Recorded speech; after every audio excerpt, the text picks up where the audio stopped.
galera do Gazeta de Marte, está começando mais um episódio, 14º episódio, com presenças mais que especiais. Esse Gazeta de Marte tá ficando muito metido, Mari. Tá ficando um nojo de podcast. É o sucesso, né? O sucesso chega para todo mundo. Então, hoje a gente vai falar do Dia Mundial dos Refugiados e para isso a gente tem dois convidados super especiais. O professor Andrew Patrick Trauman, que ele é historiador graduado pela UEL, mestre em História e Política pela Unesp e doutor em História, Cultura e Poder pela Universidade Federal do Paraná. Professor do curso de Relações Internacionais na Unicuritiba e pesquisador do GEPOM, o grupo de estudos e pesquisa sobre o Oriente Médio. E a professora Aliciele Ventura, que é advogada da Caritas Manaus, ex-assistente do campo do Acnur, doutoranda em Direito Internacional Público da UERJ, mestre em Direito Ambiental pela Universidade do Estado do Amazonas, especialista em Direitos Humanos pela Washington College of Law, professora vice-presidente da Comissão de Direitos Humanos da OAB do Amazonas, é pesquisadora na cátedra da OEA, da USP, e faz parte do grupo maravilhoso que é o GCID, que é o Grupo de Estudos do Sistema Interamericano de Direitos Humanos. Tudo bem, professora? Tudo ótimo, muito obrigada pelo convite. Eu me sinto extremamente honrada de falar sobre esse tema, de ser entrevistada por vocês. Acho que o podcast é uma forma muito legítima hoje de você levar informação rápida, de qualidade e também acessível a uma população que às vezes não tem condições de comprar um livro, de se aprofundar em algum tema. Infelizmente, a gente tem um desmonte nas nossas universidades públicas, então não é todo mundo que tem acesso à educação. E os podcasts vieram como um retorno às antigas rádios, né? Em que você poderia ali ter acesso à informação, independentemente da sua classe social, do seu gênero. Então, parabéns pela iniciativa da Gazeta de Marte.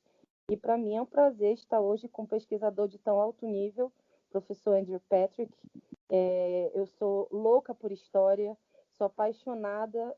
Óbvio que, para quem gosta de refúgio, a história ela é toda a base do refúgio vem da história, né? Desde os primórdios do ser humano na Terra. Então, muito obrigada pelo convite. Eu estou extremamente honrada de estar aqui hoje. Ai, muito obrigada. Tá vendo, Mari? Ela é assim, ela é uma mulher tão poderosa que você fala um oi, professora, tudo bem? Ela já trata da questão mundial, já trata de todos os problemas sociais. Ela é incrível. E também é incrível a pessoa que fez a ponte com o professor Andrew Patrick, que é a professora Muna, que foi uma professora de literatura no colégio, tá? Quero te falar isso. Então, faz um tempo. E ela também é poderosa, igual a professora Aliciele, sabe? Ela entrava na sala de aula e a gente sabe, nossa, essa mulher, realmente, quero ser ela quando crescer. E aí, professor Andrew Patrick, amigo da Muna. Não, eu também gostaria de agradecer ao convite. Eu estou super feliz de estar aqui com vocês, de participar do Gazeta de Marte. Então, como já ficou bem claro, a minha área é a história. Eu vou deixar toda a parte de direito para a professora Aliciele e eu vou ficar só na parte histórica, o background da coisa, das origens desses conflitos e tal, né? E espero poder contribuir da melhor maneira possível. Ah, com certeza. Na segunda parte, a gente vai ter a professora Lúcia Frota, que já está mais do que sócia do nosso Gazeta de Marte. O povo de Marte lá adora a professora Lúcia Frota. E ela vai trazer a sua orientanda, a Karina Leal, para falar dos experimentos e testes de produtos em animais. Tá super rico esse podcast, tá super especial. Então, vamos começar, Mari? Vamos. Então, dia 20 de junho foi comemorado o Dia Mundial dos Refugiados, né? Para que existe esse dia? Para chamar a atenção do público para os milhões de refugiados e pessoas internamente deslocadas em todo o mundo, que foram forçados a fugir de suas casas devido à guerra, conflitos e perseguições. De acordo com a ONU, mais de 82,4 milhões de pessoas deixaram seus países buscando apoio por fatores como guerras, atos de violência e perseguição. No último triênio, cerca de 1 milhão de crianças nasceram fora das nações de origem. Professor Andrew Patrick, peço que nos dê o arcabouço aí por trás dessas milhões de pessoas que buscam a vida em outro lugar, largam tudo, às vezes com a roupa do corpo, porque não tem condições de viverem no seu país natal, né? Sim. Na verdade, a gente tem assim, dois tipos de migração que são compreendidos pelo sistema internacional. Então, a gente tem a migração de natureza leve, que é aquela migração que a pessoa vai para um outro país porque ela quer uma vida melhor, um melhor emprego, um melhor salário, que é motivado por razões mais naturais, digamos assim, né?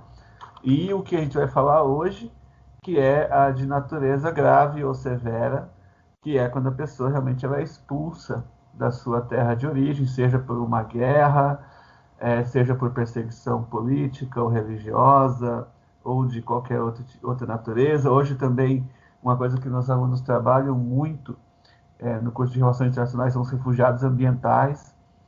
Então, você tem aquelas pessoas que fogem de furacões, que ficaram desabrigadas por catástrofes naturais. Então, esse também é um grande motivo de uma pessoa procurar um refúgio. O grande exemplo é o Haiti, né? O terremoto do Haiti, que gerou aí uma grande leva de refugiados, inclusive para o nosso país. Então, assim, é, a Acnur, ela vai ser criada, a Acnur, para quem não sabe, é um órgão da ONU que trata da questão dos refugiados. Ela vai ser criada em 1950, justamente porque a gente vai ter uma onda de refugiados gigantesca no pós-Segunda Guerra Mundial. E a ONU havia sido recém-criada, em 48 vai ser promulgada a Declaração Universal dos Direitos Humanos, e a partir daí a Acnur vai começar a trabalhar com essa questão que não envolve só a questão, como é que eu vou dizer, e a professora vai poder me ajudar melhor com isso. Não é só uma questão da pessoa ter um abrigo, ou ter um teto, ou ter alimento, tem também toda a questão jurídica, né? Porque as pessoas, muitas vezes, elas fogem sem levar documentos, elas chegam num outro país, elas literalmente, juridicamente, quando elas não existem, né? Ou se é um caso de um deslocado interno, como acontece, por exemplo, na Colômbia, que é o país que tem o maior número de deslocados internos do mundo, né? São mais de 7 milhões. As pessoas são expulsas do conflito e chegam nas cidades e elas não têm acesso à saúde, não têm acesso à educação, não têm acesso a voto, porque elas não têm documentos. Então tem toda essa questão de uma assistência jurídica também, que você vai ter por parte de ONGs e tudo, para tentar integrar essas pessoas da melhor maneira possível. Mas é óbvio que vamos ter um monte de outras questões, especialmente a xenofobia, né, que vai ser um grande obstáculo à integração dessas pessoas. Então, na verdade, isso tudo que o professor falou, eu ratifico. A gente tem hoje, e eu fico muito feliz de ver o refúgio ambiental aqui destacado, porque um dos motivos pelos quais eu pedi demissão do Acnur foi porque naquela época ainda não se reconhecia o refúgio ambiental e a gente tinha uma dificuldade muito grande de fazer o atendimento dos haitianos, porque num determinado momento o Acnur suspendeu o atendimento por entender que eles eram migrantes e não refugiados. E até aquela época, 2010, havia um esforço muito grande para a dicção do artigo 1º do Estatuto dos Refugiados girar em torno da palavra perseguição. Ela era palavra forte porque ela foi criada num contexto, tanto a Convenção de 1951 quanto o seu protocolo adicional de 67, eles foram criados no contexto do que estava acontecendo na Primeira e na Segunda Guerra Mundial, que eram perseguições. Porém, em nenhum momento, né, a finalidade do artigo, quando ele define o que é refugiado, é limitar as situações de proteção. Ali se quer proteger a vida e a integridade daquele ser humano, seja lá por qual motivo for. Outra coisa que o professor destacou também muito interessante é sobre a questão da migração, da diferença entre migração e refúgio. O refúgio, ele é compulsório, ele é uma situação que não se tem saída, a não ser cruzar a fronteira, seja lá por qual motivo for. E a minha revolta, no caso do Acnur, na época, e que eles, graças a Deus, corrigiram esse erro com os venezuelanos, foi eles não admitirem que uma catástrofe ambiental que destruiu praticamente 3 grandes cidades, matou 200 mil pessoas, desestruturou e até hoje o Haiti está se reconstruindo, seria um motivo para uma pessoa permanecer ali. Isso é um absurdo. Então, eu fico feliz que nos venezuelanos, quando acontece essa falta de água, de alimentos, de medicação básica, são itens que realmente são necessários para a preservação da vida e da integridade, houve um repensar nisso. O único destaque que eu queria dar, né, nessa condição também, que, adicionando ao que o professor falou, em relação à lei brasileira, quando houve a ratificação do Estatuto dos Refugiados. O Brasil é o único país que tem uma lei que amplia o conceito de refugiado. Então, o artigo 1º, a linha C, ele fala que graves violações de direitos humanos são causas para a concessão do refúgio. Isso era para ser o parâmetro, né, internacional, e era para ser também a fundamentação interna do Brasil quando concede refúgio, mas infelizmente ela não é usada.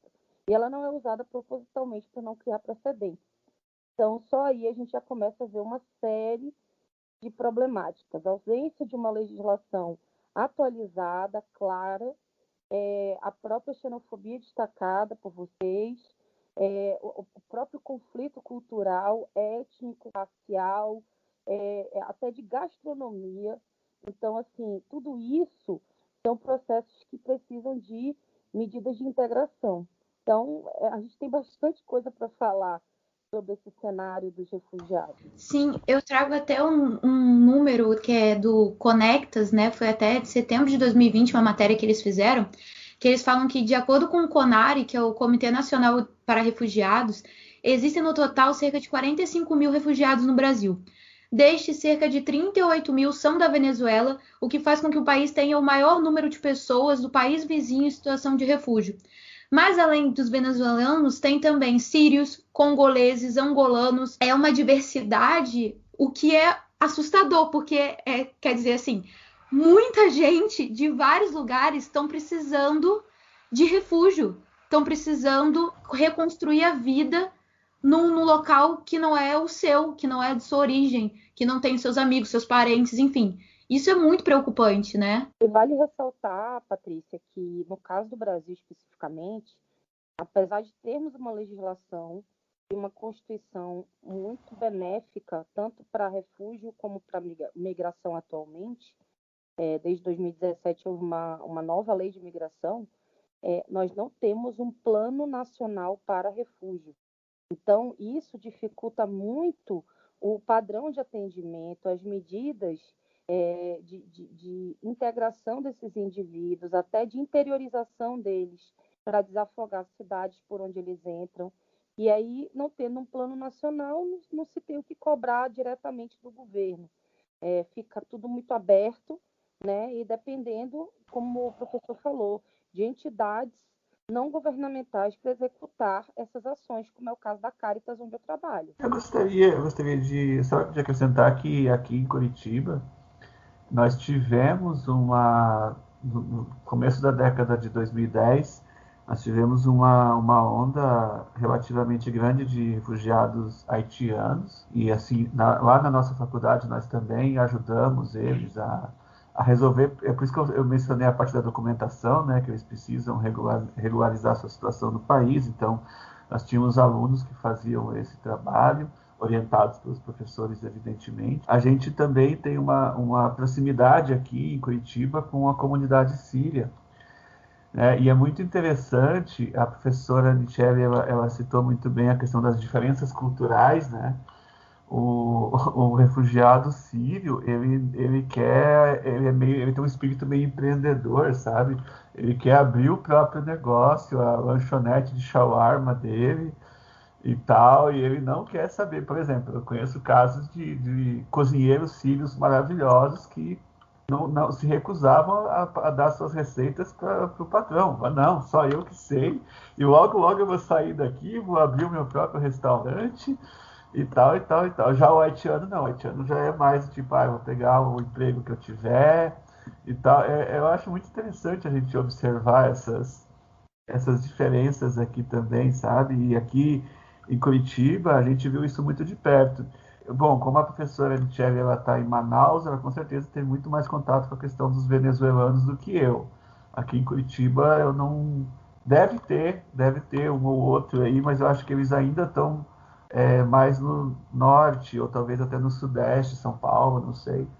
Mas aqui eu não tive esse Eles têm grande seguido contato uma, com venezuelanos. eles têm seguido uma rota basicamente norte e nordeste. Sim. Esse é o fluxo que a gente tem acompanhado.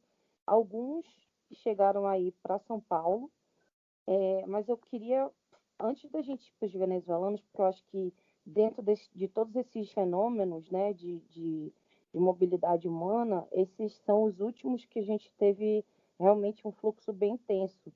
Eu queria falar um pouco dos sírios nessa sua colocação, porque assim nós tivemos, ainda quando eu trabalhava no Acnur, uma situação muito preocupante, porque nós tínhamos um grupo de palestinos que foi encontrado no meio do deserto. E o Brasil foi o único país que aceitou recebê-los, e era um número de 120 pessoas, várias famílias, mas no total eram 120 pessoas. E eles chegaram em São Paulo, mas eles não queriam vir para o Brasil, eles queriam ir para o Canadá. E o Canadá é um dos poucos países que possui um plano para recebimento de refugiados. Então, eles fazem um preparo de quase 2 anos para que aquele refugiado seja recebido por uma comunidade, por pessoas que vão ficar responsáveis por ele. E a gente começou a ter um conflito muito grande, porque os palestinos queriam sair daqui, queriam ir para lá, e eles não entendiam que esse processo que é chamado reassentamento, quando você vai para um terceiro país, ele não podia ser feito imediatamente daquela forma, né? Então, teve palestino que foi até Brasília, acampou na frente do escritório do Acnur, outros em São Paulo. A Caritas fez o atendimento dessas famílias em São Paulo. Pelo estresse do refúgio, uma das coisas que mais acontece, inclusive, para qualquer pessoa, gente, não tem nada a ver com religião, com a origem de etnia, etc. Mas é um fenômeno do refúgio, isso está nos manuais de treinamento da Acnur. É a violência doméstica e familiar. Então, é o estresse do refúgio que ocasiona. Começaram a ter casos de violência. E aí isso criou um ambiente, olha a complexidade disso, criou um ambiente de que os palestinos estariam trazendo para o Brasil uma prática de violência contra a mulher que eles estão no seu país de origem. E Que aí a sociedade absurdo. muçulmana, gente, eu tive que entrar em contato com a sociedade muçulmana, a que melhor me atendeu foi a do Rio de Janeiro, e eles fizeram uma campanha nacional na época para poder explicar que não tinha nada a ver uma coisa com a outra, e a Ah, gente sim. Não, porque no Brasil não existe violência contra a mulher, né? Imagina. Jamais. veio de fora. Imagina. Isso é coisa de palestino. Isso é coisa de refugiado, né? De refugiado. Então a gente teve essa situação. Na época, inclusive, se questionou se a Igreja Católica, porque o Caritas é ligado à Igreja Católica, seria a entidade, por exemplo, que melhor atenderia essa situação, porque teria que ter uma intervenção da Defensoria Pública, por exemplo, para saber se essas mulheres iriam entrar com algum tipo de denúncia contra os maridos, né? Então, assim, é complexo, não é fácil. E os outros ciclos migratórios não, de fluxos de mobilidade humana que eu participei, que foram os bolivianos, colombianos, e mais intensamente haitianos e venezuelanos, cada um tem um perfil. Então, é muito diferente você fazer um atendimento de um haitiano e de um venezuelano, por exemplo, que você pode imaginar que teriam ali as mesmas realidades ou as mesmas formas de se colocar, e não são. Acho que o professor até pode explicar isso melhor do que eu. Eu gostaria de colocar um pouco sobre a questão dos refugiados sírios, né? Então, quando houve a guerra na Síria, quer dizer, a guerra que ainda existe, né, uma guerra que começa em 2011, se arrasta até os dias de hoje, é uma guerra que vai gerar, né, cerca de 6 milhões de refugiados, fora outras situações, que a gente tem cerca de 13 milhões dos 21 milhões de sírios que vivem em situação, por exemplo, de insegurança alimentar, de não saber se vão ter comida, o país está todo destruído e tudo isso.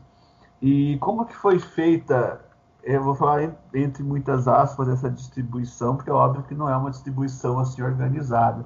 Mas ao contrário do que muita gente pensa, e não foi a Europa o principal destino de refúgio dos sírios, e foi o próprio Oriente Médio mesmo. A gente vai ter a Turquia recebendo mais de 3 milhões de refugiados, recebendo muita ajuda financeira da União Europeia, e temos que falar a verdade aqui, para evitar que esses refugiados entrassem na Europa Ocidental, a Turquia está sendo paga para segurar esses refugiados ali, né? E depois, com cerca de 1 milhão e pouco, nós temos o Líbano. E assim, as situações são muito complicadas, porque no Líbano, por exemplo, o Líbano é um país que foi ocupado pelo governo sírio durante décadas.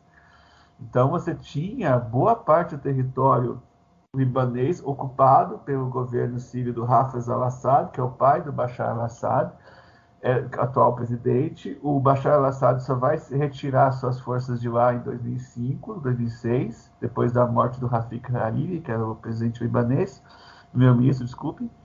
E o que acontece hoje no Líbano em relação aos sírios? Hoje você vê a população libanesa se vingando dos sírios.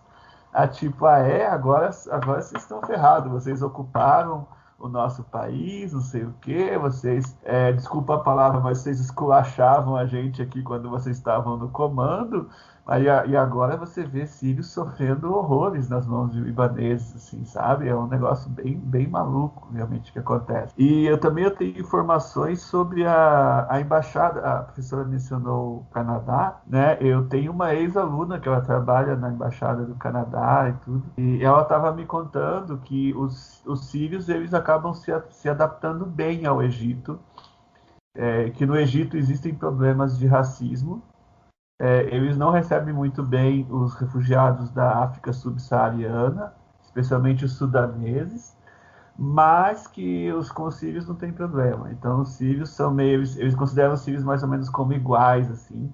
Só que uma coisa que eu gostaria de chamar a atenção é que os sírios e os iemenitas, eles não são recebidos no Egito como refugiados. Eles são recebidos como asilados políticos. E isso, segundo essa minha aluna, tem duas razões.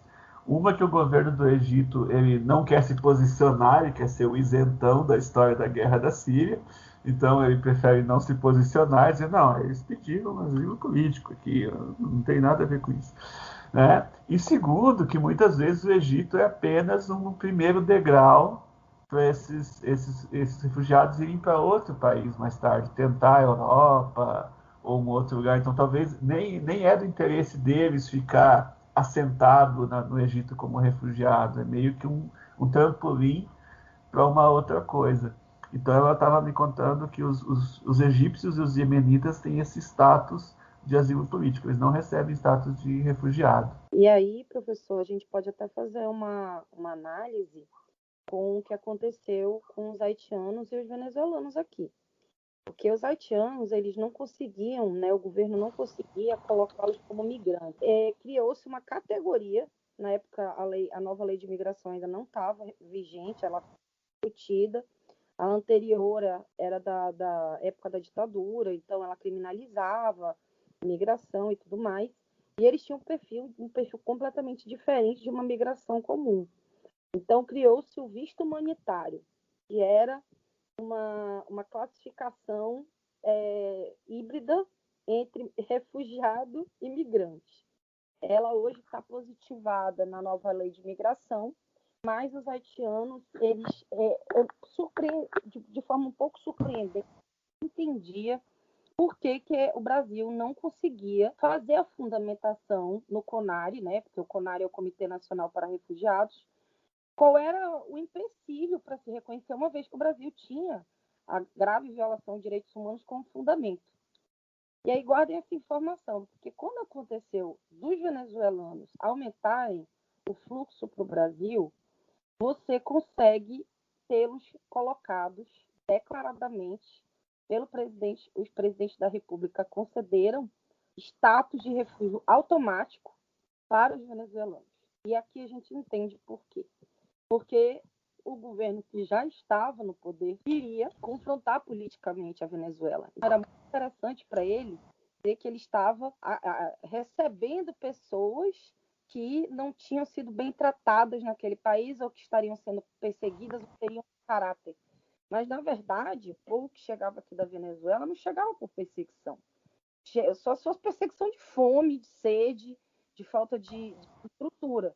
Mas não era exatamente uma perseguição. Havia, sim, lugares, cidades que tinham intervenções policiais e militares fortes. Inclusive, eu participei de uma reunião com o cônsul aqui, na época que já é falecido, era uma pessoa maravilhosa, inclusive. Ele recebeu várias pessoas que tinham tido suas casas invadidas, mas elas mesmas diziam que isso não era referência. Isso acontecia meio que aleatoriamente. Por que o haitiano não era reconhecido? Tem dois motivos políticos aí para isso. Primeiro, porque não era interesse do Brasil que isso acontecesse, porque ele ia criar um precedente para o refúgio ambiental. Naquela época, o Acnur ele já tinha uma perspectiva que se não acontecesse absolutamente nada, só pela simples mudança climática que já estava monitorada, sem tsunami, sem novo terremoto, sem algum desastre, alguma catástrofe de grande potencial, a gente ia ter 60 milhões de refugiados ambientais.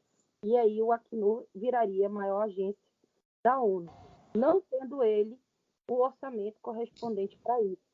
Por isso que a OIM, que é a Organização Internacional para a Migração, hoje faz parte da ONU e trabalha junto com a Acnur, porque há essa situação híbrida que a própria ONU reconheceu, diga-se de passagem, em 85, num relatório do Essaim El-Hinawi, que foi um expert da ONU do tratado para estudar o fenômeno do refúgio ambiental. Ele criou a nomenclatura e a ONU até hoje resiste em aplicá-la. E resiste alegando que precisa se ter a questão da perseguição, que a perseguição tem que ser aquela que está elencada lá no Estatuto dos Refugiados. Em 2010, por exemplo, se ampliou o conceito de refugiado para também aqueles que, por orientação sexual, precisam sair do seu país. E essa ampliação criou um precedente para outras ampliações, né? Então, o que a gente percebe é que essa questão da nomenclatura, é isso que eu bato muito, não há necessidade de se criar um tratado específico para refúgio ambiental, não há nem situação política para isso agora, mas sim se aproveitar o que se tem e se fazer, através até do Conselho de Segurança da ONU, se é possível, uma resolução, e toda resolução que advém lá do Conselho de Segurança da ONU é norma jurídica que deve ser seguida pelos países sobre essa questão, porque é uma questão de segurança e paz mundial. Porque se acontecer uma situação como, por exemplo, Kiribati, as Ilhas Maldivas, que são lugares que em 10 anos ou menos vão deixar de existir porque o oceano vai aumentar, o que você vai fazer com essas pessoas? Você já teve um caso de um kiribatês que pediu refúgio ambiental para o Comitê das Nações Unidas para Direitos Humanos. Ele pediu o refúgio ambiental na Nova Zelândia e ele só não conseguiu, diga-se de passagem, porque ele não conseguiu provar, ele não levou documentos que mostrassem que haveria falta de água potável e também de diminuição de território, e isso já estava causando conflitos lá entre eles. Mas a própria fundamentação da decisão dá um espaço, dá a entender que a ONU vai aceitar, que a ONU tem que aceitar, ela não tem como fugir de uma situação que é inevitável. A gente já tem um aquecimento que é irreversível, né? Então, acho que esses pontos são interessantes você entender qual é a conjuntura política por trás de cada grupo desse. Como o professor destacou, o caso do... Eu acho impressionante quanto essa questão envolve tantos interesses por trás, tantas questões complexas, desde cultura até economia, e que assim, eu acho que dá para falar horas e horas e nunca chegar na conclusão final, né? Não, a solução é essa. Isso é inquietante, na verdade. É desesperador. Essa eu acho que é a palavra mais adequada, é desesperador. Mas eu não sei se você viu em maio aquela foto daquele senegalês, não é? Foto não, vídeo, né? Daquele que chegou e foi abraçado por uma voluntária da Cruz Vermelha, se eu não me engano, que foi super emocionante, que rodou o mundo, né? E aí eu gostaria que os professores falassem um pouco em que contexto um refugiado se encontra, para as pessoas terem bastante noção, porque eu vejo muita gente falando de nacionalismo e não sei o que, e vão roubar nossos empregos, não sei o que, esquecendo a pessoa humana, né, o ser humano por trás de uma situação como essa, né?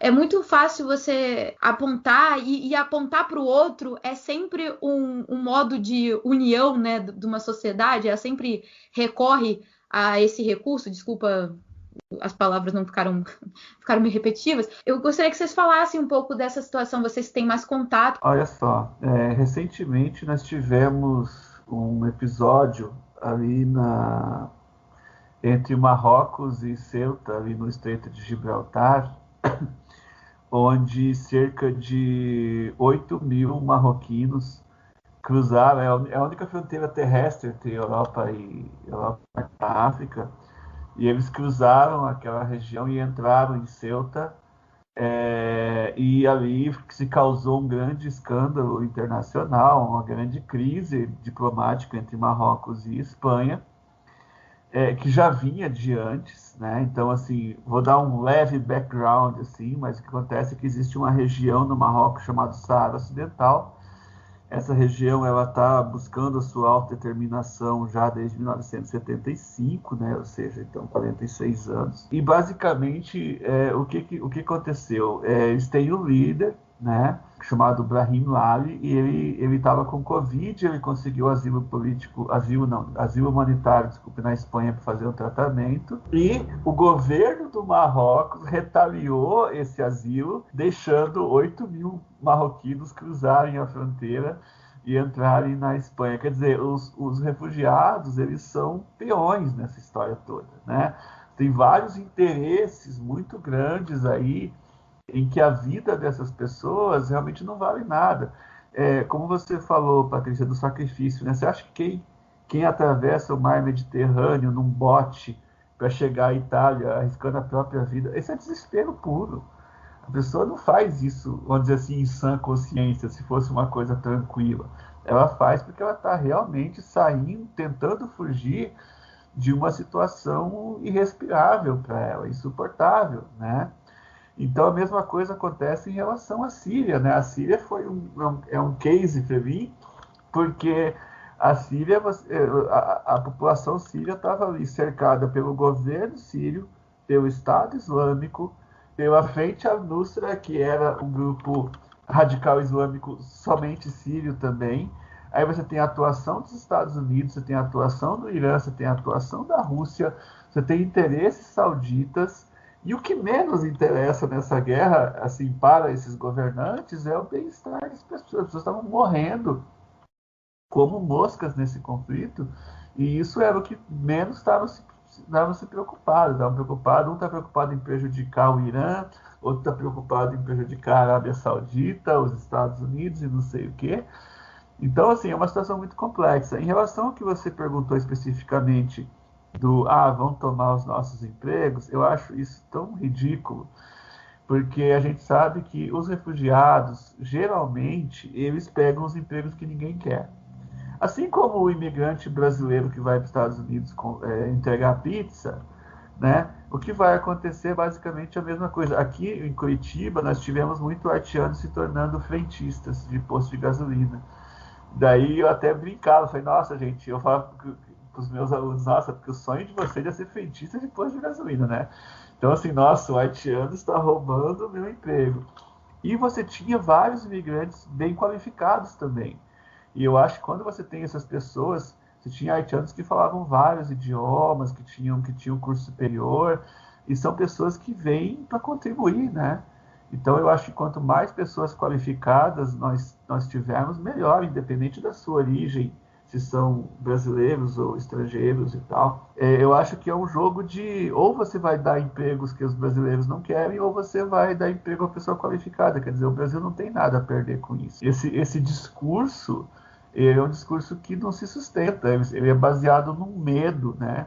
Num medo irracional que as pessoas têm do outro, do estrangeiro, e veja só o que essas pessoas vão fazer e tal, e botam a culpa em tudo. Na Colômbia, por exemplo, a Colômbia recebeu 2 milhões de venezuelanos. E lá realmente houveram, porque sempre vai ter, assim, claro que você tem um fluxo de 2 milhões de pessoas, você vai ter pessoas mal intencionadas nesse meio. Não tem como você também ser ingênuo de achar que não. Então, teve realmente casos de venezuelanos que começavam a praticar pequenos crimes nas grandes cidades colombianas e tudo, mas o problema é que aí a população começa a generalizar e dizer que são todos os venezuelanos que são assim, que são criminosos, que são assaltantes e tal, então a gente tem que deportar todos, e não é assim que as coisas funcionam.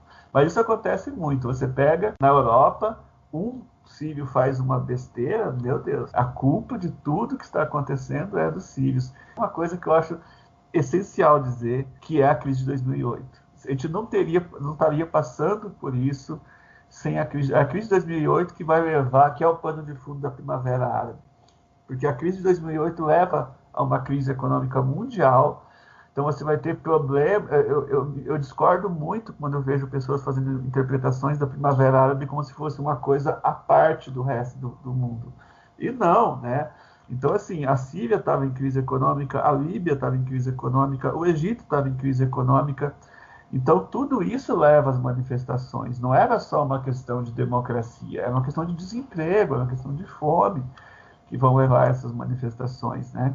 Os Estados Unidos adoram pensar que todo mundo quer uma democracia ao estilo americano, mas na verdade a coisa era bem pior, era uma questão realmente de sobrevivência, né, que leva essas pessoas a essas manifestações. Eu gostaria então de sublinhar esse contexto econômico pré-Primavera Árabe como uma das causas desse processo. E, professor, até quando as fronteiras políticas vão delimitar a nossa humanidade? Essa pergunta, para mim, ela é complicada, vamos dizer assim, porque eu sou uma defensora da queda das fronteiras, dessa ficção jurídica que mais cria problemas do que nos ajuda, né? Bom, assim, eu queria fazer um comentário antes de falar sobre as fronteiras, até porque elas ficaram bem evidentes com a questão da pandemia, sobre o que o professor falou, né? Esse cenário aconteceu muito aqui no Brasil. Aqui no Amazonas eu presenciei várias situações, tanto com pessoas que eu tinha um grande amigo,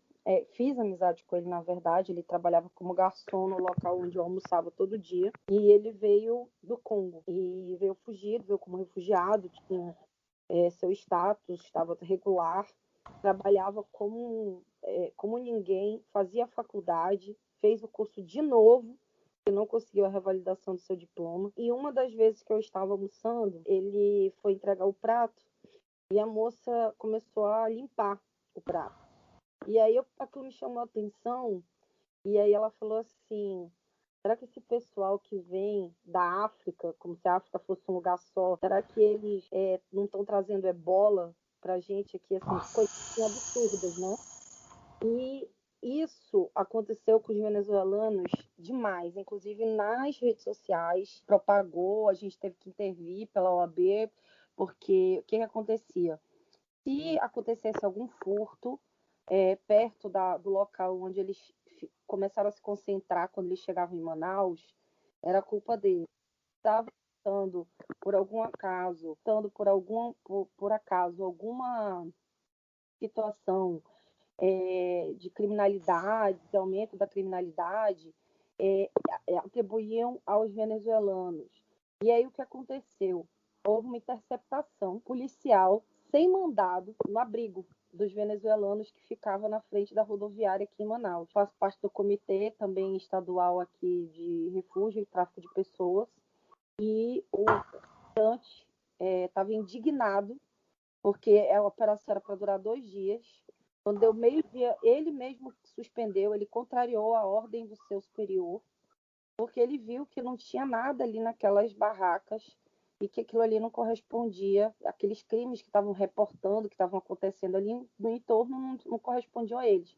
E, na verdade, eles descobriram que eram brasileiros, manauaras, que se faziam passar por venezuelanos e estavam furtando pessoas que passavam, furtando inclusive cabos de cobre para vender e no local, no entorno, para se aproveitar da situação.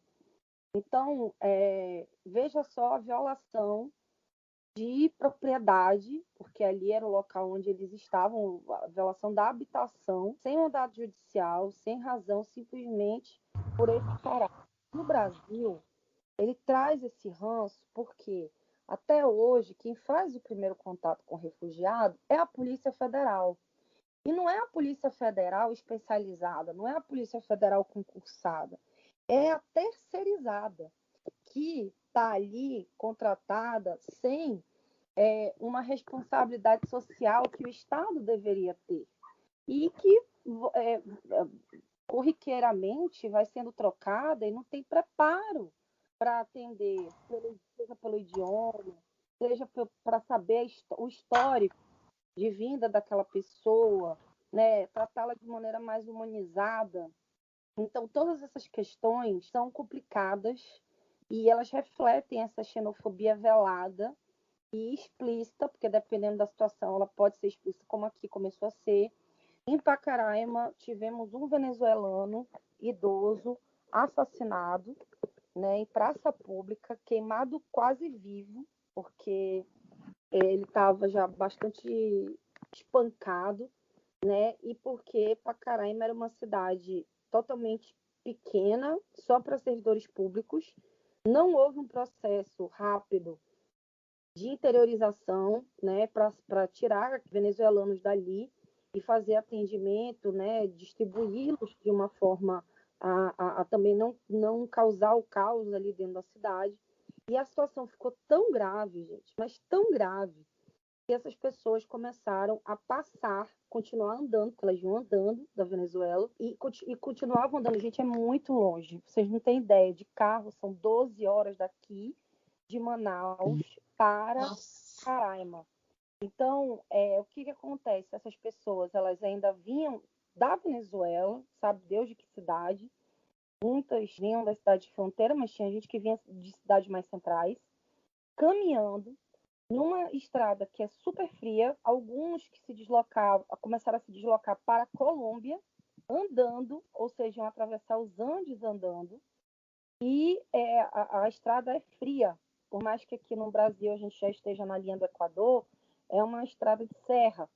Então, o que aconteceu? Encontraram várias pessoas mortas, congeladas no caminho, inclusive uma mãe com um bebê de colo, né, amamentando, né, congelada.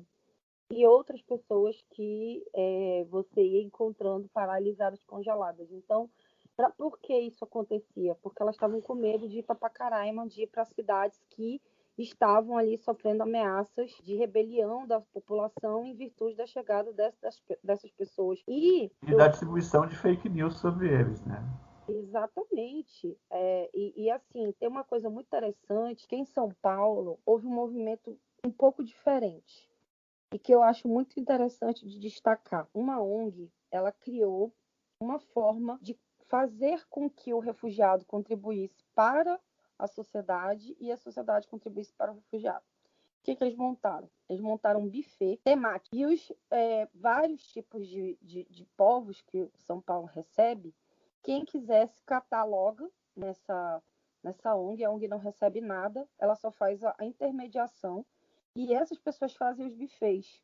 Então, buffets árabes, buffets, enfim, de comida venezuelana, de comida, enfim, específica de cada área. Eles têm uma feira que acontece uma vez por mês, no qual, nessa feira, cada uma dessas famílias eles se integram, né, criam grupos, eles podem fazer a venda de materiais ou então a apresentação da arte deles. Então, você, por exemplo, tem um grupo que ensina serigrafia egípcia. É incrível, assim, é lindo. Com aquilo ali, eles divulgam o trabalho deles e aí você cria um processo de integração. Imagina o que é uma pessoa aprender a serigrafia, né, feita no Egito Antigo. Então, é muito interessante. E aí você percebe que esses mecanismos, aqui em Manaus, a gente teve um que foi muito bem sucedido com os haitianos, criaram uma associação. Os haitianos eram muito organizados, sempre foram, e sempre lutaram muito pelos seus direitos. Aqui na Justiça do Trabalho, eles sempre foram bastante atuantes. E eles tinham uma coisa interessantíssima, porque a formação deles era alta. Muitos deles falavam 3, 4 idiomas, né? E eles eram extremamente humildes em começar a trabalhar do zero e ter oportunidade. E eles criaram uma associação aqui para vender picolé. O nome do picolé era Aitilícia. E Muito bom. eu estava no dia da inauguração, foi uma coisa assim, muito interessante, porque partiu deles, eles pediram ajuda da Igreja Católica do Jurídico para montar a associação, mas eles foram atrás de uma melhoria de vida, de criar situações, né? E aí a gente tem um outro lado, que é os venezuelanos, né? Aqui a gente tem muito venezuelano trabalhando já, mas a gente tem uma particularidade que são os venezuelanos Uaral, da etnia Uaral. E ali na etnia Uaral a gente tem realmente uma dificuldade porque faltam pessoas que falem o idioma Uaral, que é um espanhol diferenciado. Inclusive, para atendimento, o Acnur hoje disponibiliza para a Caritas 2 tradutoras, que eles pagam uma bolsa, mas a gente vê a marginalidade, assim, muitas mulheres indígenas, principalmente idosas, com crianças, nos sinais pedindo, porque fogem do abrigo, porque o abrigo não é um abrigo que respeita as características culturais deles. Então, acontece muita violência dentro do abrigo, muita entrada de droga, de álcool. Por quê? Porque eles estão extremamente estressados, depressivos, não conseguem alguém para falar o idioma deles, não tem a estrutura que eles tinham, e o Estado simplesmente militarizou aqueles abrigos. Então, tem todo esse contexto aí por trás desse estigma que é criado, de que o refugiado ou o migrante são pessoas criminosas, são pessoas que estão ali na ilegalidade ou que, na melhor das hipóteses, vieram roubar o emprego. Nós temos muito mais brasileiros no exterior, 3,5 milhões, o último dado, do que temos de refugiados e migrantes no Brasil, atualmente, né? Desses que vieram nessas últimas. E não é porque a nossa população é toda migrante, né? Assim, totalmente misturada, mesclada de migrantes. Então, é até estranho ver esse comportamento do Brasil, mas é o que acontece. Professora, e esse preconceito, eu até corrigi, entre aspas, mas depende da origem, né, da pessoa. Se for um europeu, um americano, as pessoas, ai, que bom, podem vir, venham mais. Mas aí, se for um haitiano, um venezuelano, né, um sírio, aí as coisas já mudam um pouco de figura, né? Eu tive um professor da Califórnia que ele faz um estudo sobre todas as leis de migração e refúgio do mundo, historicamente falando. Ele é magnífico e ele mostrou todos os momentos nesse curso que ele veio dar no Brasil, das leis brasileiras migratórias. Então, a gente teve lei para embranquecimento da população, a gente teve para melhor qualidade na prestação de serviços. Então, aquela coisa toda da novela Terra Nostra, por trás daquilo, eram essas duas frentes, né? Vamos embranquecer a população e tinha-se a ideia de que o europeu ele tinha uma maior qualidade para melhorar a indústria e a produção no país, né? E você tinha um regime, a gente tinha saído de um regime escravocrata formalmente, mas na prática nós temos ele até hoje. É como dizem, né? O dia 13 de maio foi o dia da abolição da escravidão, o dia 14 é o dia da criação da empregada doméstica, porque foi isso que aconteceu e que só teve sua legislação firmada nos últimos 10 anos. Então, E sob protestos de muita gente. A choradeira que teve quando as domésticas começaram a ter direitos, nossa, teve gente esperneando. Como é que eu vou fazer, né, para ter minha casa limpa? Meu Deus! como é que eu não vou ter alguém 24 horas do mundo? Aham. Então, assim, você tem uma série de conexões aí, e aí, quando você vai para o lado indígena da coisa, aí é pior ainda, porque os indígenas não se sujeitavam. Então, eles eram mortos, eles eram exterminados, houve um genocídio indígena muito forte no Brasil, e as pessoas e os que restaram foram ensinados a se separar, né? Foram forçados a se separar do restante da sociedade civil. Para quê? Para que a sociedade não tivesse o gene indígena. Mas isso não foi, obviamente, próspero. Nós temos aí o Amazonas é cheio de misturas, né, de miscigenação com relação a isso, a maioria dos estados do norte. Mas aqui teve, por exemplo, o processo de legislação que atraiu os japoneses para o cultivo de juta. Então a gente teve tem um grupo forte de japoneses, de descendentes de japoneses aqui, porque foi incentivado que eles viessem para cá com política migratória, para poder criar a população no interior do Amazonas. Né? Então é basicamente isso, é o interesse econômico que está sempre por trás. Porque eu queria também falar um pouco sobre essa questão do embranquecimento da raça, né? Nós sempre tivemos legislações pró-migração bastante complicadas. Então, no século XIX, por exemplo, quando houve a lei Eusébio de Queiroz, que proíbe o tráfico e tudo aquilo, então começa a haver um planejamento de uma imigração, mas, quer dizer, planejamento muito mal planejado, diga-se de passagem, porque não conseguia atrair ninguém, porque os europeus viam o Brasil no século XIX como um país totalmente inóspito, né? Então, assim, era um país que tinha uma série de doenças tropicais que os europeus morriam de medo. E uma das coisas que mais repelia os europeus de vir para o Brasil no século XIX era o fato de que nós não tínhamos um Estado laico, né? Até a proclamação da República, a Igreja Católica era a religião oficial do Império Brasileiro.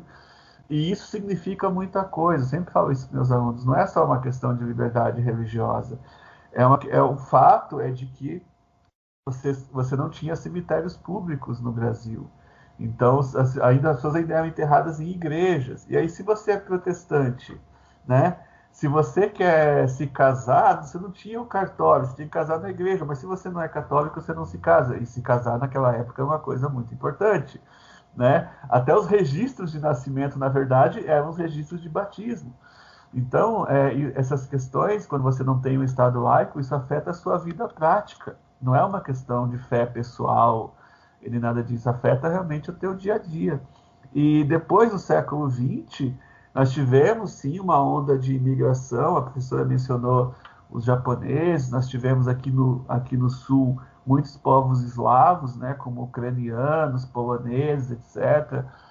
Também tivemos uma onda de alemães no Sul, também muitos italianos. E é interessante mencionar que durante o governo Vargas foi criado leis de imigrações muito restritas. Tem um caso aqui no meu estado, né, eu sou do Paraná, e em Maringá se tentou criar uma colônia curda. Sim, curda, uns 5.000 curdos que viriam do Iraque para Maringá. E o Vargas falou, não, a gente não quer esse tipo de gente aqui no Brasil. A gente quer branco, a gente quer europeu. Na verdade, foi bastante complicado. Eu, aliás, eu já devia ter mencionado isso no começo, mas não mencionei. Eu sou de uma família de refugiados. Nossa, como você esqueceu essa informação? Pois é, eu deveria ter falado isso logo no começo. Mas eu sou de uma família de refugiados de guerra, assim. Os meus avós vieram fugidos do nazismo. Meu avô era judeu e tudo isso. Então a gente entrou no Brasil como refugiados, né? Na verdade, o Brasil não era a primeira opção, tem que admitir isso. A primeira opção era os Estados Unidos. Não deu.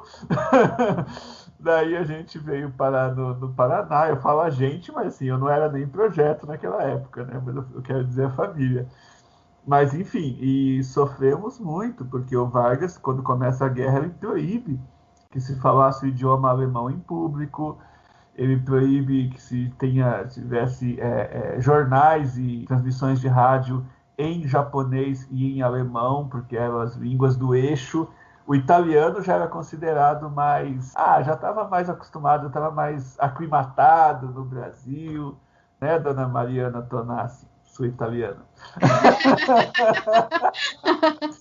É verdade. Já tá italiano, já estava tudo ali na pizza, já tudo certinho, mas alemão e japonês são uns bichos estranhos.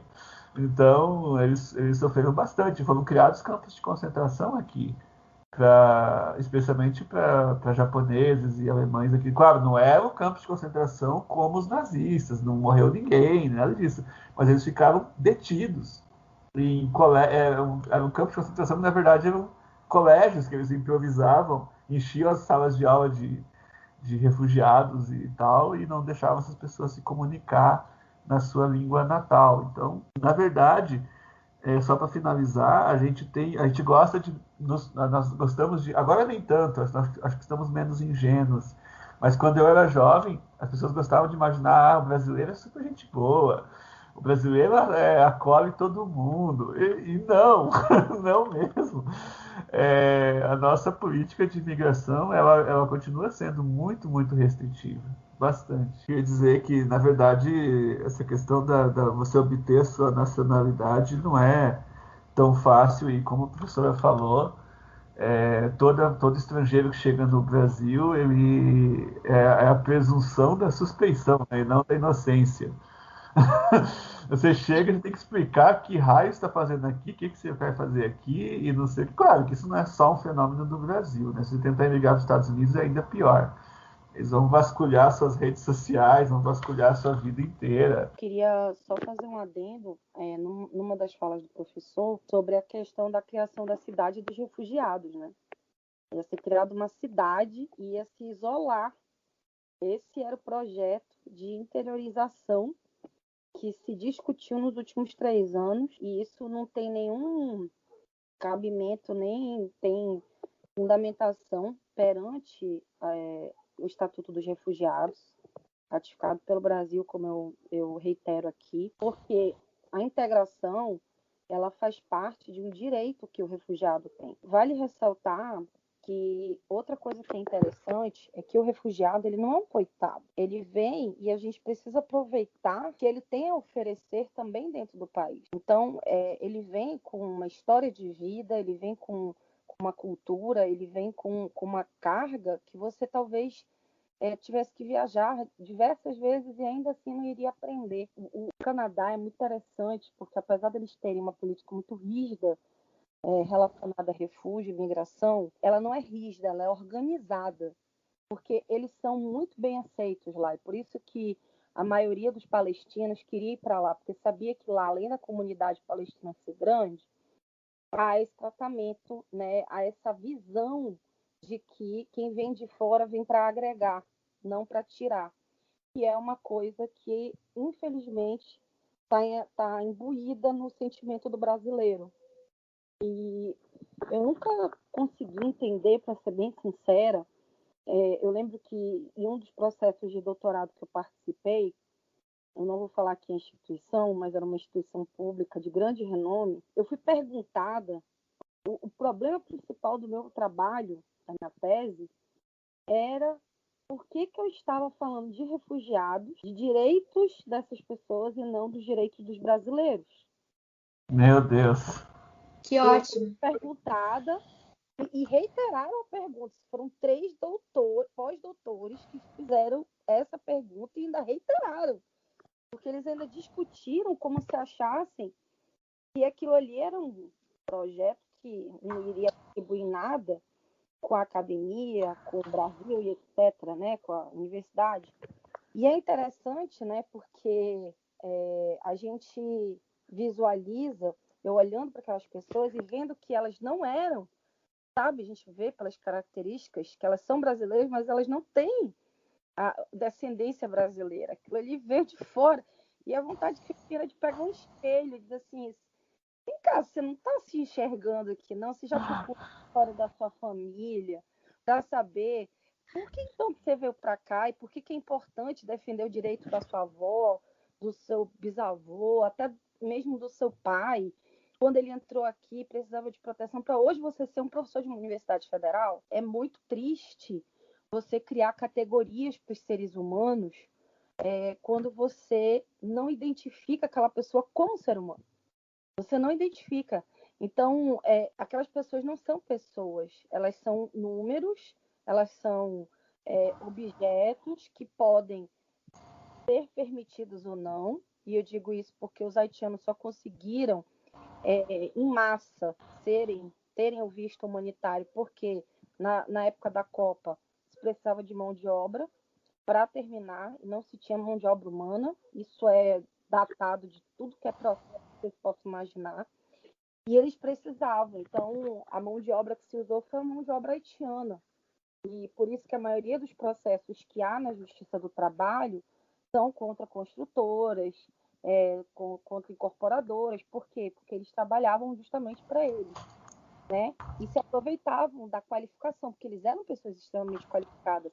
Eu conheci pessoas, inclusive, e não só haitianos, bolivianos. A gente recebeu, uma época, teve um conflito armado na Bolívia. Em um dia, em 24 horas, a gente recebeu 700 bolivianos completamente machucados, com a roupa do corpo, muitos deles sem nem documento, porque não deu tempo de pegar.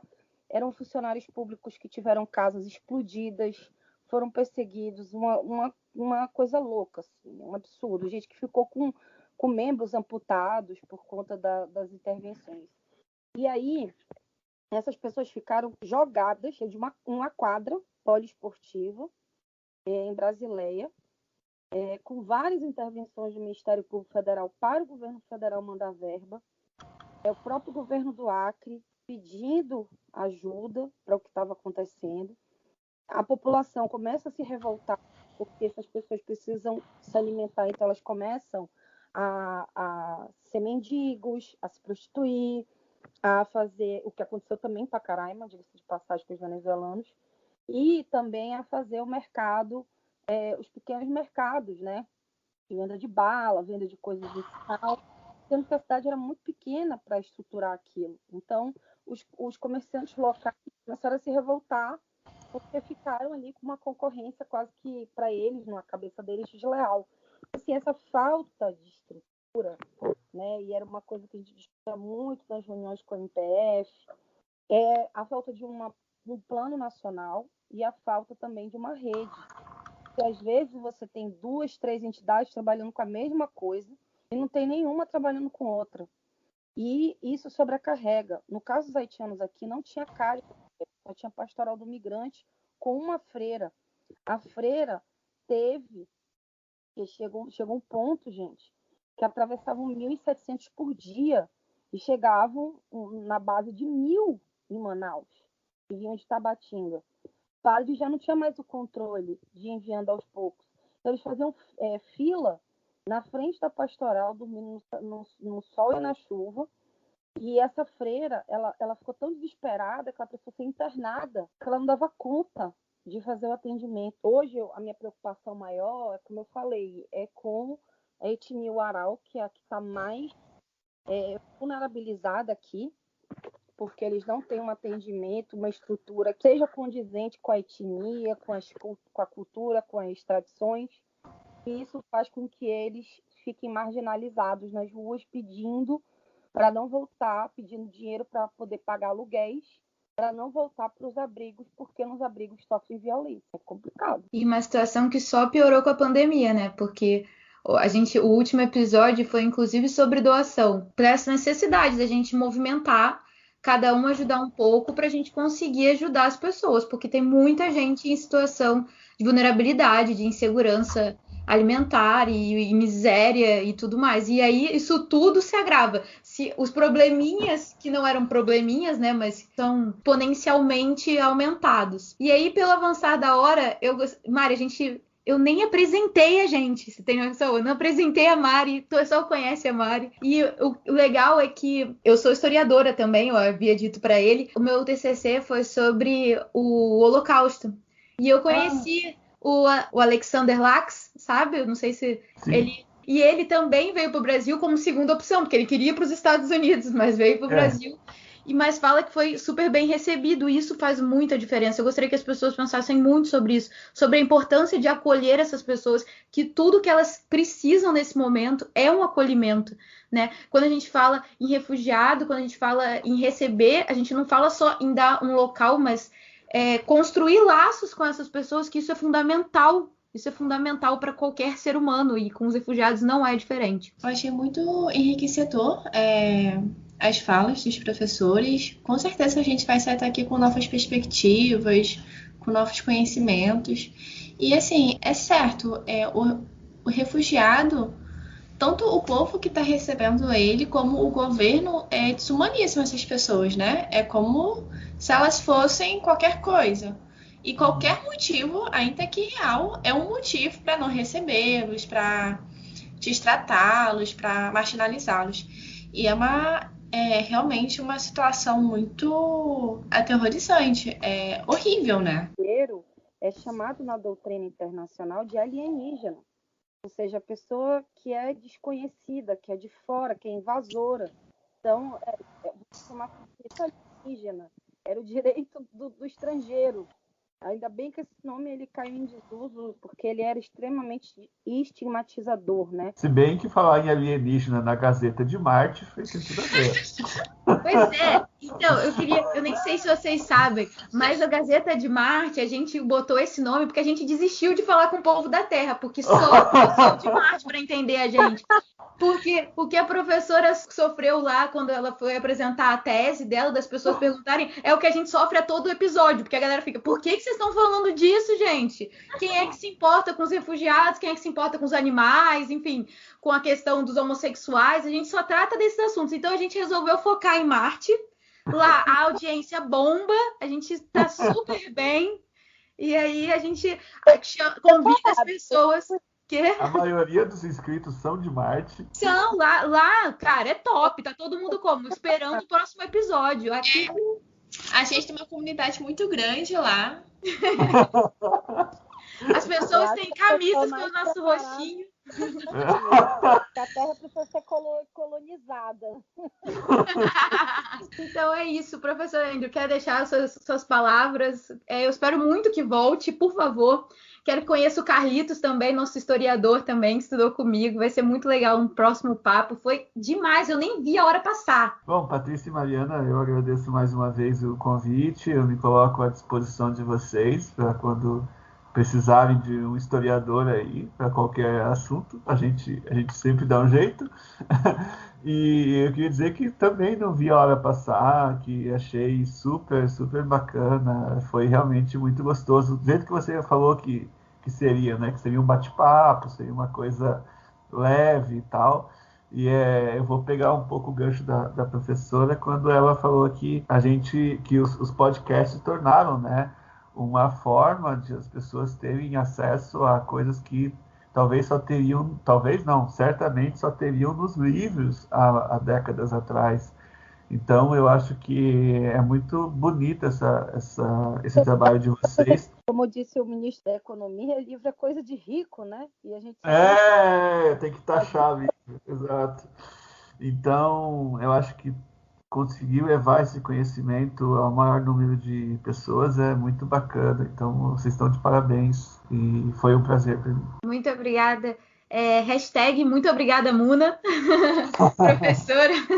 E professora Alicelli, mais uma vez, muito obrigada. Obrigada pela participação. Eu já sabia que ia ser super enriquecedor, assim, o bate-papo de vocês casou muito.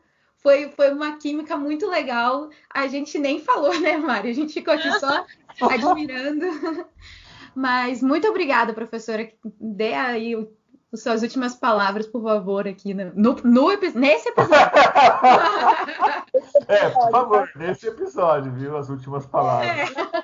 Queria deixar um registro da minha solicitação de refúgio para Marte. Eu acho que é quase, na verdade, um asilo político. Boa! Eu também quero! Eu sou dos direitos humanos, eu sou dos direitos humanos e meio ambiente, então eu sou, assim, duplamente perseguida.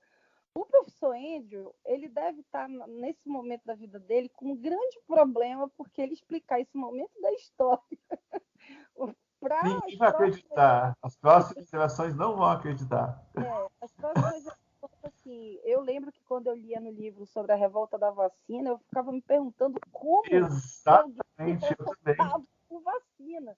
E Eu você também. hoje, né, é uma coisa assim, realmente a história, não sei se o professor de história concorda com isso, mas o que eu percebo, como leiga, né, é que a história é cíclica, ela só vai mudando de nomes, mas ela se Ela repete se repete muito, muito, muito, muito. de uma forma assim que é assim aterrorizante, né?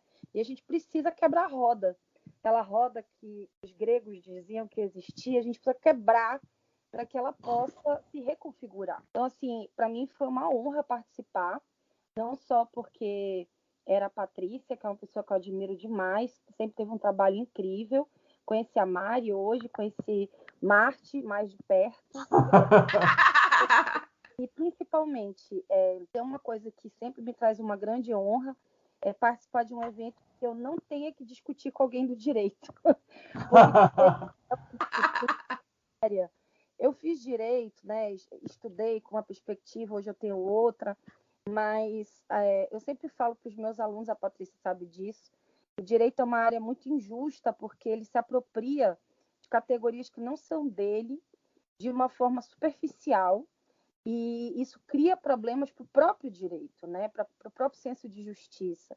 Se a gente tivesse pessoas que tivessem estudado história melhor, se a gente tivesse pessoas que entendessem de filosofia, que soubessem um pouco de sociologia, de antropologia, nós teríamos pessoas muito mais gabaritadas, não só na esfera pública, mas na esfera privada também. Então, talvez o mundo não tivesse nesse colapso que a gente está de desinformação. Então, queria muito agradecer a oportunidade de conversar com um historiador sobre isso. Eu fiquei nervosa, porque eu fiquei pensando, meu Deus, é um historiador, né? Eu vou falar na frente de um historiador, mas enfim, fiquei muito feliz dessa interação. A gente tem eu faço parte de dois grupos, né? Um na Universidade do Estado do Rio de Janeiro, que se chama NEPED-POL, que é o Núcleo de Estudos e Pesquisa em Direito Internacional e Política. Então, hoje a gente está fazendo, por exemplo, um levantamento da Constituinte chilena. Inclusive, já convido para o evento do dia 30, que vai ser o evento de lançamento com dois constituintes eleitos, inclusive uma Mapuche, que foi eleita para ser constituinte, e um professor. Ambos são constituintes agora, eleitos, e estão participando desse processo, e o professor Carlos Marés, que é um professor incrível, que fala muito sobre direito, política, povos indígenas, estrutura da Constituição. Acho que vai ser um evento bem legal, às 19 horas Brasília, pelo YouTube do NEPED UERJ, e convidar o professor para estar no nosso grupo do GCID. A gente tem cursos gratuitos, a gente oferece a cada semestre de 1 a 2 cursos, que são o semestre inteiro, online, para quem quiser, não tem que pagar nada. E a gente convida sempre professores como o senhor, que estão sempre atentos, que querem contribuir de alguma forma. Nós temos um núcleo específico de refúgio e migração. Então, eu já lhe convido para fazer parte dessa mesa, que é a mesa que eu coordeno, para que a gente possa levar a parte histórica, que eu acho que é extremamente fundamental. A gente tenta fazer sempre essa interdisciplinariedade dentro do GCID, né? Então, quem quiser seguir nas redes sociais é gesidh.am, que nós nascemos no Amazonas, mas é do Amazonas para o mundo, até para Marte. A gente vai colocar na descrição do episódio, e também a gente sempre faz uns dropzinhos lá no Insta do Gazeta, soltando uns pedacinhos para as pessoas ficarem com vontade de ouvir. A gente libera lá também para todo mundo seguir e curtir, chegar mais próximo assim do trabalho de vocês, que é muito legal, que é muito maravilhoso. Eu queria dizer que eu aceito o convite com todo prazer. Né? Olha só a Gazeta de Marte unindo pessoas. E o povo de Marte não esquece, hein? Não tenta... Se você falou aqui, não vai dar para fugir, não. Tá registrado, não, eu aceito. Para mim vai ser uma honra participar, com certeza. Muito obrigado. Obrigada, professor. Obrigada, meninas. Beijão, muito obrigada, hein? Até mais. Até mais. Tchau, tchau. Mari, eu estou de cara. Eu assim, eu não tô... Cara, eu esqueci de te apresentar. Então, galera, se vocês ainda estão ouvindo aqui o podcast, então, essa aí é a Mari Tonassi, advogada linda, maravilhosa, aquela que participa de todos os episódios, assim, com a gente. Então, é ela, tá? Eu esqueci de apresentar. Eu sou Patrícia Góes, historiadora formada em Direito, aquelas coisas básicas. Carlitos não pôde estar aqui, mas ele não está com Covid. O resultado dele deu negativo do teste. Foi só uma questão de agenda mesmo. Mas, Paty, deixa eu te falar. Tudo bem que a gente não é tão cobiçada quanto o Carlos. Mas eu acho que o pessoal de Marte lembra da gente, né? É, eu acho, né? Mais do Carlos. Mas... tudo bem que é mais ele, mas a gente ainda tem nosso espaço ali. Então, vamos para a segunda parte do... Gente, foi muito... Nossa, tô aqui como? Não tô acreditando que a gente teve um episódio com tanto material, assim, sabe? Tá muito enriquecedor, a gente tá ficando muito bom nisso. Muito, muito. É, né? A prática faz a perfeição. É, exatamente. Ainda mais quando as pessoas boas aceitam nossos convites. Então, mas vamos continuar aqui com uma pessoa que é maravilhosa, que tá aqui sempre com a gente, falando da luta animal, que batalha com a gente, que já tá aí na estrada há bastante tempo, e deu essa honra de deixar a gente surfar um pouquinho nessa onda, que é a professora Lúcia Frota, né? Olá, pessoal do Gazeta de Marte, eu estou muito honrada em estar novamente aqui com vocês e devo iniciar agradecendo a Patrícia Góes pela cobertura de imprensa que ela fez na defesa oral de monografia da minha querida orientanda, Karina Fidelis Leal, que obteve inclusive a nota máxima com indicação à publicação em um trabalho pioneiro que culminou com a recente decisão de 27 de maio, agora o último, sobre a inconstitucionalidade de testes com animais pela indústria de cosméticos. O Supremo Tribunal Federal julgou constitucional o dispositivo da lei do Estado do Rio de Janeiro que proíbe a utilização de animais para desenvolvimento, experimentos e testes de produtos cosméticos, de higiene pessoal, perfumes e de limpeza. Por 10 votos a 1, eu nem vou falar quem foi quem votou que era inconstitucional, sabe? Conta a fofoca. Não, nem foi o Nunes Marques, não foi não, tá? Não foi, imagina, jamais, ele nunca. Enfim, aí o colegiado entendeu que as regras estão dentro da competência dos entes federados, porque foi o que a ação direta de inconstitucionalidade proposta, a 5995, que foi ajuizada pela Associação Brasileira de Indústria de Higiene Pessoal, Perfumaria e Cosméticos, ela argumentava que a lei estadual aqui do Rio de Janeiro, a 7.814 de 2017, contrariava a lei Arouca e que era uma norma federal, né, que é uma norma federal que autoriza as pesquisas com animais para fins científicos. E ela fala assim, que a gente não tinha competência para falar sobre isso, sabe? Que isso era inconstitucional. E aí eles bateram o martelo. O relator era o Gilmar Mendes, mas na verdade foi o Fachin que lançou o seu parecer, assim, que todo mundo seguiu. E foi muito legal, porque ele falou que estabelecer as exigências em relação a testes com animais, o legislador ele está completamente ok, está dentro da sua competência, porque ele está atuando de forma suplementar, né, as normas federais de proteção, tanto ao consumidor quanto ao meio ambiente. E apenas invalidou 2 dispositivos dessa lei por considerar que esses dispositivos estariam extrapolando a competência concorrente, que é a competência estadual, e que estariam legislando em matéria privativa da União Federal, por estar cuidando de circulação de produtos inclusive que circulam interestadualmente. Então, os dispositivos que foram invalidados dizem respeito não só ao comércio de produtos testados em animais, mas também no que deveria constar desses rótulos desses produtos. E temos o STF nos surpreendendo com esse julgamento, em que a Lei Arouca, que é uma lei de 2008 e que normatiza a pesquisa científica com uso de animais no Brasil como uma norma geral, novamente foi colocada à prova. Isso foi muito bom, muito positivo para a nossa proteção ao ambiente ecologicamente equilibrado em termos constitucionais. Nessa medida, quando se estabelece as exigências em relação a testes com animais e se restringe essa atuação permissiva da Lei Arouca, que foi a lei que criou o CONSEA e o SEUAS, que são, na verdade, conselhos de ética, né, para experimentação científica, não previu de modo algum a hipótese de testes pela indústria de cosméticos.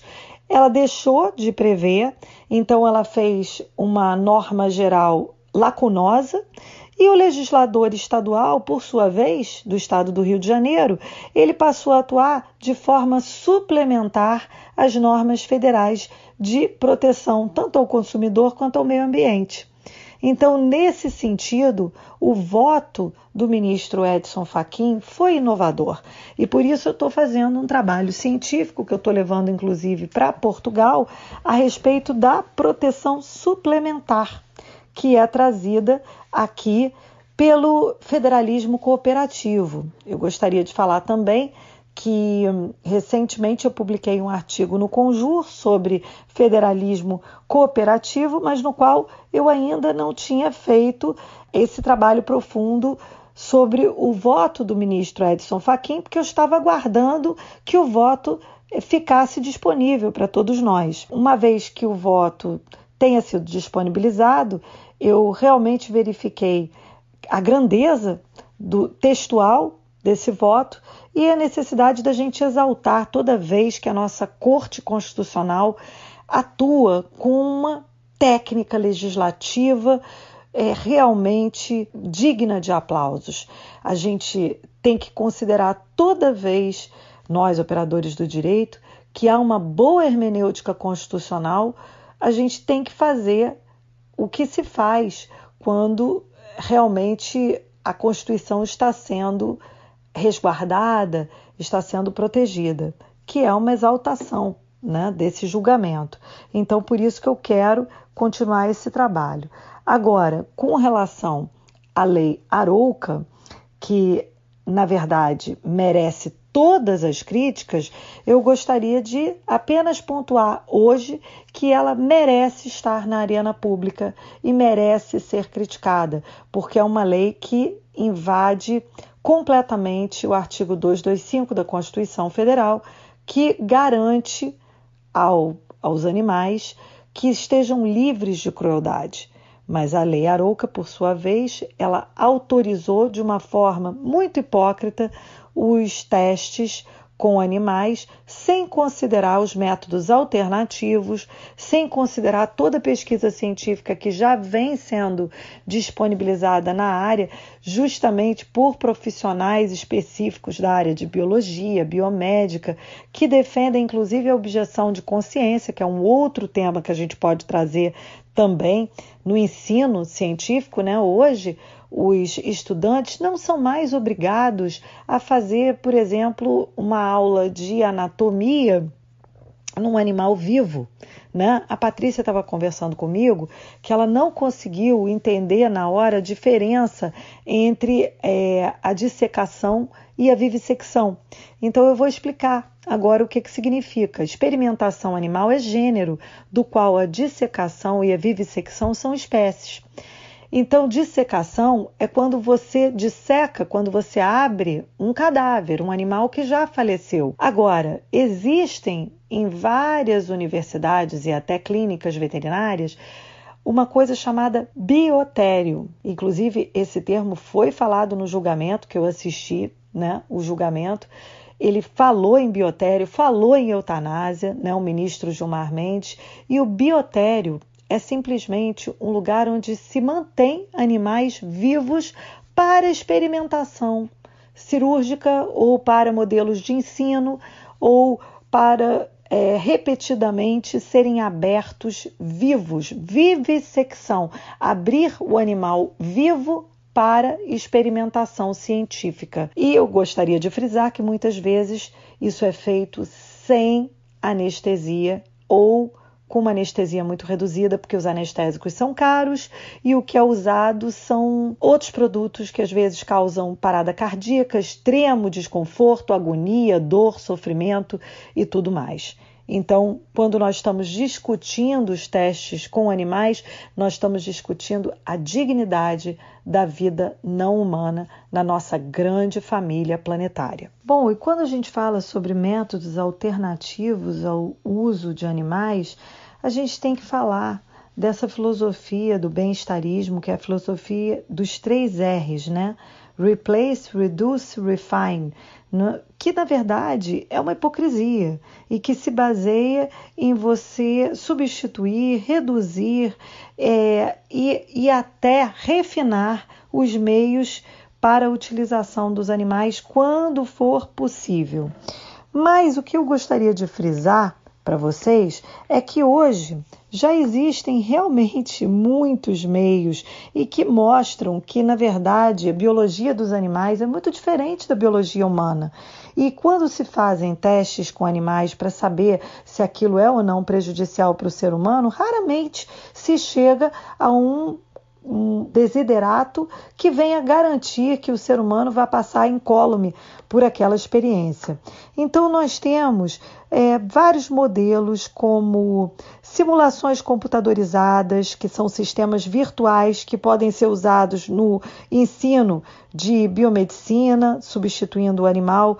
Temos sistemas biológicos in vitro, que trabalham com cultura de células de tecido e de órgãos passíveis de utilização em genética, em microbiologia, ou em bioquímica, em imunologia, em farmacologia, em radiação, toxicologia, em produção de vacinas e até em pesquisa sobre vírus, que agora está ocorrendo tanto durante a pandemia. Nós temos uso de placenta e do cordão umbilical para treinamento de técnica cirúrgica e testes toxicológicos. E eu gostaria de frisar que os métodos, eles não acabam assim por aí, a ciência sempre está criando novos métodos.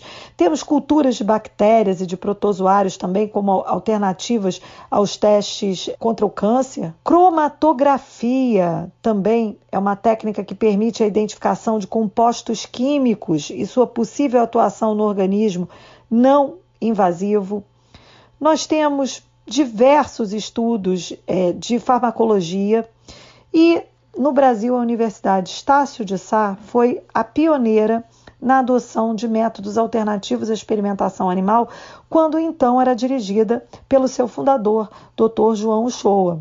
O Dr. João Uchoa, ele foi juiz no estado do Rio de Janeiro, se aposentou precocemente e ele era um entusiasta da causa animal. Eu me lembro bem porque o Dr. João Uchoa foi quem me contratou diretamente, justamente por uma aproximação que nós tivemos na ocasião da Secretaria de Defesa dos Animais, a SEPTA, assim que ela foi criada. Depois, infelizmente, que o Dr. João faleceu, a Universidade Estácio de Sá passou a ter outra diretriz. Antes mesmo disso, ela já tinha se transformado numa instituição de capital aberto e hoje eu não sei que tipo de modelo eles usam, mas houve um tempo em que era proibida a experimentação animal na Universidade Estácio de Sá e ficava no frontispício da universidade. Eu me lembro que o Dr. João Uchoa me pediu essa frase do Leonardo da Vinci, que estava na minha dissertação de mestrado. Haverá um tempo em que o homem conhecerá o íntimo dos animais, a alma dos animais. E nesse tempo, um crime contra um animal será considerado um crime contra toda a humanidade. Embora no Brasil haja uma discussão sobre a pertinência, a necessidade da continuidade da vivissecção, que é essa prática cruel de abrir o animal vivo para experimentações, foi novamente no Rio de Janeiro que nós tivemos o vereador Cláudio Cavalcante com um projeto de lei que proibia a vivissecção em todo o município. e essa lei foi vetada pelo então prefeito César Maia. O projeto de lei 325 de 2005 antecedeu a Lei Arouca, né, que veio a normatizar a pesquisa científica, e acho até que por ocasião da lei mesmo, de autoria do vereador Cláudio Cavalcante, que tinha uma coragem moral incrível para defender os animais, e nessa lei havia até a previsão de uma multa de R$2.000 por animal utilizado. A lei dizia assim, na sua ementa, proíbe a vivissecção, assim como o uso de animais em práticas experimentais que provoquem sofrimento físico ou psicológico, sendo estas com finalidade pedagógicas, industriais, comerciais ou de pesquisa científica. Bom, vocês encontram essa lei na íntegra no site www.claudiocavalcante.com. É um projeto de lei, né, que foi lá vetado oficialmente, e a fundamentação dessa lei é muito óbvia e a gente precisa realmente trazer para a arena pública. A vivissecção, ela conduz o pesquisador ao erro, porque os resultados obtidos com experimentação animal, em regra, são diversos dos resultados obtidos em humanos. E eu vou listar alguns. A sacarina, que é usada como adoçante entre nós, seres humanos, ela causa câncer em ratos.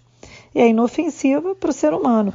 O lítio, que é um grande agente no tratamento da depressão no ser humano, não faz nenhum efeito em pesquisas com animais.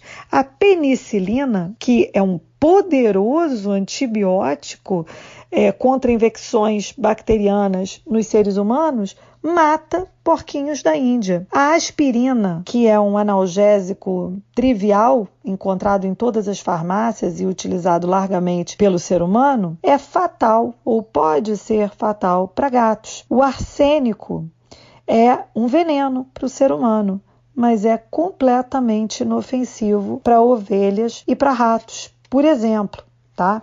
Além disso, a gente tem a morfina, que é um sedativo muito utilizado para o ser humano, inclusive em CTIs, né, em todo o país. Porém, para gatos, cabras e cavalos, não tem nenhuma ação terapêutica nesse sentido. Pelo contrário, ao invés de sedar o animal, vai excitá-lo. A gente tem também algumas comidas que são capazes de causar efeitos diversos, como, por exemplo, a salsa, que mata papagaios, ou as amêndoas, que são tóxicas para cachorros e são usadas largamente na alimentação humana. Mas o exemplo mais grave de todos e mais aterrorizante foi o da talidomida, que foi ministrada durante 3 anos em ratos sem nenhum efeito colateral relevante. Mas, quando foi usada por grávidas contra enjoo, causou o nascimento de mais de 10.000 crianças com deformações congênitas nos membros, o encurtamento dos membros, e mais de 3.000 natimortos, crianças que nasceram mortas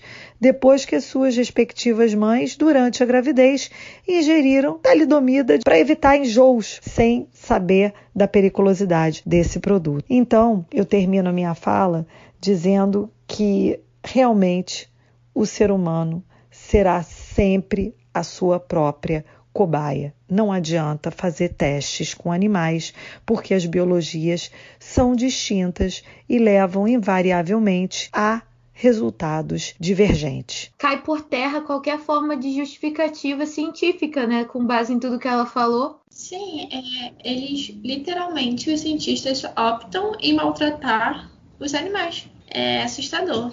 E aí, se você não tiver nenhum apego à vida animal, se você não ligar para a dignidade animal, que é o caso de muita gente, ter sido testado em animal não quer dizer que vai dar certo com o ser humano, né? Se a gente for ver o exemplo da Covid, cada organismo responde de um jeito, né? Então... E assim, envolve até um pouco da prepotência do homem, né? Não, fato. E aí a Karina vai falar... Você viu aquele vídeo do Salve o Ralph, ou então Save Ralph, que é daquele coelhinho fazendo testes? Você não viu, não? Não vi. E aí ela vai contar a história real, que foi a base, o fundamento para a criação desse Save Ralph. Uhum. Muito legal. E se prepara, tá, meu amor? Eu gostaria de agradecer ao Gazeta de Marte pela oportunidade de falar sobre a questão animal. E também quero agradecer pela audiência que me deram durante a apresentação da minha monografia.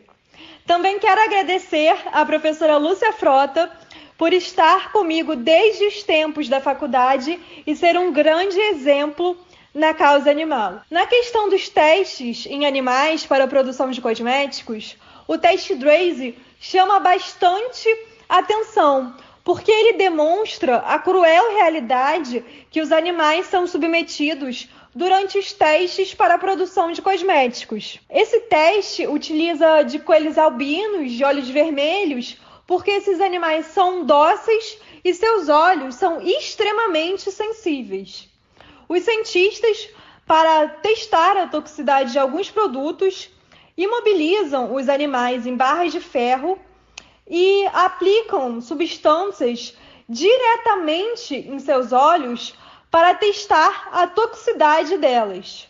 Os animais, é claro, incomodados e imobilizados, se sacodem por diversas e diversas vezes e muitos acabam quebrando as suas colunas vertebrais.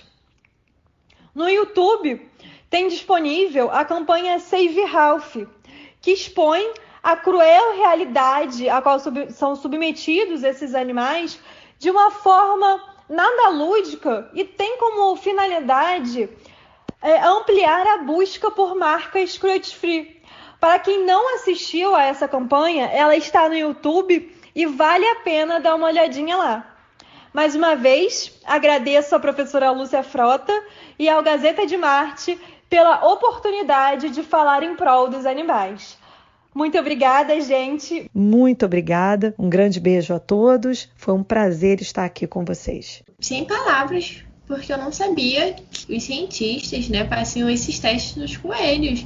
É literalmente uma tortura, né? Imagina o sofrimento daquele cercinho. Nossa, é chocante. E são marcas que a gente usa, Mari, do dia a dia. Mesmo que de uma forma indireta e na ignorância a gente patrocina esse tipo de crueldade. Com certeza. Mais um episódio maravilhoso, com várias participações. Agradeço a todos que participaram. Nossa, professor Andrew, professora Alicelli, professora Lúcia Frota, Karina maravilhosa que levou 10. E a gente sabe como é essa pressão. E você que me ajudou mais uma vez, tadinha, toda entupida aí, cheia de alergia, mas estava aqui com a gente. Muito obrigada. Dá um tchau aí pro pessoal, Marizinha. Obrigada, gente, pela audiência de hoje. Os convidados também. Foi realmente muito enriquecedor. Todas as falas, todos os aprendizados.